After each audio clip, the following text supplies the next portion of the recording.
हमारे साथ हाफिज ताहिर अशरफी साहब मौजूद हैं, उनकी राय इस बारे में लेते हैं। मशरिक़ वस्ता के हवाले से मामलात को बड़ी गहरी निगाह से देखते हैं। हाफिज साहब, थैंक यू वेरी मच, और प्राइम मिनिस्टर को असिस्ट भी करते हैं, उनसे ज़रा पूछते हैं। Thank you very much for joining us.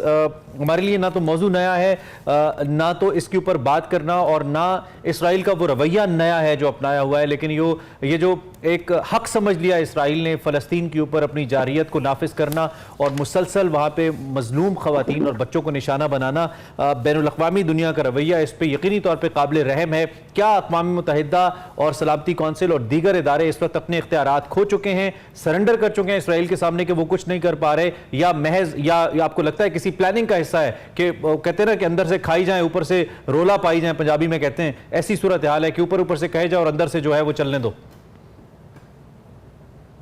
बिस्मिल्लाहिर्रहमानिर्रहीम, नहमदुहु व नुसल्ली व नुसल्लिमु अला रसूलिहिल करीम। देखिए, गुजारिश ये है कि इसराइल जो कुछ आज कर रहा है, उसकी सरपरस्ती, उसका साथ बाल यूरोपीय ममालिक, बरतानिया और अमरीका खुल के दे रहे हैं। अगर अमरीका इसराइल से आग उठा ले तो वो एक 5 मिनट के लिए जंग के लिए तैयार नहीं है। इसीलिए अब दुनिया में जो एक आवाज बुलंद हो रही है वो अमरीका और जो इसराइल के हलीफ ममालिक हैं उनके खिलाफ भी हो रही है। लेकिन एक बात याद रखिए कि ये जो कुछ भी कर लें, जितना भी जुल्म सितम कर लें, जो भी मजालिम कर लें, अब फलस्तीनियों ने एक बार फिर एक बात साबित कर दी है कि वो जुल्म इसराइल के जुल्म और सितम के सामने खड़े हैं, और जब तक उनको उनका हक नहीं मिल जाता, उनकी जमीन उन्हें वापस नहीं मिल जाती, वो उस वक्त तक लड़ते रहेंगे। अब एक तरफ कल फलस्तीनी सदर जो है महमूद अब्बास, उन्होंने कहा है कि अरब रहनुमा है उन सबका इजलास फौरी तौर पर बुलाया जाए। मैं समझता हूँ कि उनको अरब इस्लामी दुनिया का और रूस और चीन, इनको भी उसमें दावत देनी चाहिए, तमाम इस्लामी ममालिक, रूस और चीन, और एक वाज़ेह लाए अमल बनाना चाहिए। ये जो बर्बरियत और वहशत और सफाकियत इसराइल कर रहा है, ये तो किसी भी सूरत काबिल कबूल नहीं है। अक़वाम मुत्तहिदा की करारदाद को भी इसमें पाँव के नीचे रोंदा है, आलमी कवानीन को भी रोंदा है। तो जो ज़मीनी हक़ाइक़ है वो तो यही है कि एक तरफ बेगुनाह फ़लस्तीनियों का कत्लेआम हो रहा है, लेकिन दूसरी तरफ जो इसराइल है वो गज़ा में ऑपरेशन की जरूरत नहीं कर रहा और उसका नुकसान भी हो रहा है। ये जितनी लंबी जंग जाएगी दुनिया के लिए उतना खतरनाक हो जाएगी। सबको ये सोचना होगा कि इस जंग से कैसे बाहर निकलना है और फलस्तीन को उसका हक किस तरह देना है। अच्छा हाफिज साहब, इसमें जो बराह रास्त स्टेक होल्डर था या जिसने ये इनिशिएट किया वो तो हमास था, और बहुत से लोगों ने ये सवाल उठाया, और मुझे लगता है, मेरी ज़ाती राय में भी ये सवाल उठाने में हक बजाने में, कि आपके पास पॉलिसी क्या थी। आपने अटैक किया, आपने इसराइल को टारगेट किया, माना आपने उनके बहुत सारे लोग मारे, आम लोग मारे, फौजी भी मारे, पकड़े भी, लेकिन उसके बाद जो इस वक्त फ़लस्तीनियों का हाल हो रहा है, कोई वाज़ेह पॉलिसी हमें हमास की तरफ से नज़र नहीं आ रही है, जिसके बाद किसी सिफारती सतह पे बात हो चुकी है। जब हम ताकत का कंपैरिजन करते हैं तो ये तो हमारे सामने वाज़ेह है कि ताकत के कंपैरिजन में इसराइल और उसके पीछे खड़े अमेरिका और बरतानिया कहीं ताकतवर हैं हमास और इस जैसी दीगर तंजीमों के हवाले से। बात अगर हो सकती है तो वो सिफारती सतह पर हो सकती है, यानी कि एक दबाव डाला जाए और फिर सिफारती सतह पर मजबूर किया जाए। दबाव आपने डाला, अब सिफारती सतह पर क्या आपके कार्ड्स के ऊपर है जिस पर आप दुनिया से बात कर सकते हैं? 24 दिन हो गए जिस वक्त मैं और आप बात कर रहे हैं, जाने कितने फलस्तीनी बच्चे इस वक्त पानी की बूंद को तरस रहे होंगे, हो सकता है मर भी गए हो मेरी और आपकी कॉन्वर्सेशन के दौरान। तो ये क्या रवैया है, क्या पॉलिसी है हमास की, इस पे भी जरा राय दीजिए। देखिए, बात ये है कि उनके तरीकेकार से अगर आप इख्तिलाफ भी करें तो सवाल ये है कि 16 साल से गज़ा एक जेल बना हुआ है। ये सारी गुफ्तगू, बातचीत, ये सारे सिलसिले कहाँ थे? रोज ये कोई एक दिन की बात तो नहीं है, रोजाना उनकी माओ, बहनों, बेटियों को जिबा किया जा रहा था। और बिलखुसूस पिछले साल डेढ़ में जिस तरह अल-अक्सा की रोजाना तौहीन की गई, उसके तकद्दुस को पामाल किया गया, तो ये एक रद्द अमल है। ये कह रही थी सऊदी अरब ने अपने पहले दिन अपने मौक़िफ़ पे इस बात को वाज़ेह किया कि ये जो कुछ हुआ है ये इसराइल की करतूतों का और इसराइल के जुल्म का जवाब है। और दुनिया ये बात कह रही थी, जब आप किसी को जीने ही ना दें, ना माँ को, ना बहन को, ना बेटी को, ना उसके घर महफूज हो, ना वो मस्जिद जा सके, ना वो उसके मुकद्दसात, तो फिर वो क्या करेगा? ये उसको फिर कमजोर आदमी जो जिस तरह होता है, जो उससे होता है वो कर लेता है। फलस्तीनियों ने, और इनमें आपको मैं बताऊं कि इनमें अक्सरियत जो 7 अक्टूबर का हमला करने वाले हैं, उनमें अक्सरियत उन बच्चों की है जो यतीम हुए, जिनके बाप को या जिनकी माँ को या जिनके घर पे हमला करके इसराइलियों ने जो है वो आज से 30 साल पहले या 15 साल पहले या 22 साल पहले शहीद कर दिया।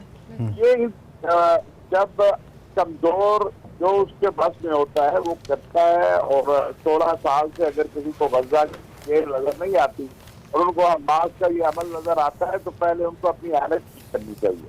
हालत ठीक करनी चाहिए। अच्छा हाफिज साहब, जिस तरह से अभी इमरान ने भी सवाल में कहा कि एक तरफ तो इजराइल की हठधर्मी है, ये दहशतगर्दी है जो वो कई सालों से करता चला आ रहा है, दूसरी जानिब ये मगरबी ममालिक का जो मौक़िफ़ है, जिस पे हमने कल अभी डोनाल्ड ट्रंप के हवाले से भी स्टेटमेंट को किया कि जी अगर वो दोबारा आते हैं इक़्तिदार में तो वो मुस्लिम ममालिक के ऊपर पाबंदी लगाएंगे, सफरी पाबंदी लगाएंगे, और इससे पहले भी उनका कोई मौक़िफ़ इस्लामी ममालिक को लेकर कोई ख़ास अच्छा नहीं रहा है, बल्कि इनफैक्ट बहुत बुरा रहा है। अब ये जो मगरब ममालिक का एटीट्यूड है और दूसरी जानिब ये जो फ़लस्तीन की सूरत हाल है, इससे जो खित्ते के दूसरे ममालिक हैं ज़ाहिर है उसके अमन में भी इम्पैक्ट आएगा, वहाँ का अमन भी ख़राब होगा।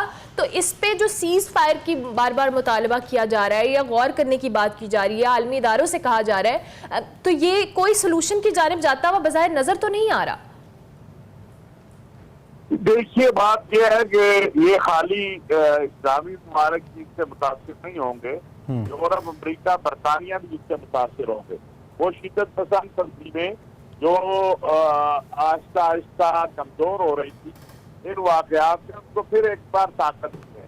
और वो तो सिर्फ इसका मकसूद है कि भी इस वक्त उन तंजीमों को जो इसराइल कर रहा है तभी करना है ताकि इस्लामी ममालिक के अंदर जो अमन और सुकून है आया है बड़ी मुश्किल से, जो इस्लामी उम्मा की एक वादत जो है और इत्तेहाद पैदा हुआ है, जो दूरियां दूर हुई हैं, तो ये एक लंबा मंसूबा है इसराइल और उसके हलीफों का इस्लामी ममालिक के अमन से खेलने का। लेकिन आग तो आग होती है, वो नहीं देखती है कि ये घर किसका है, वो सबको जलाती है।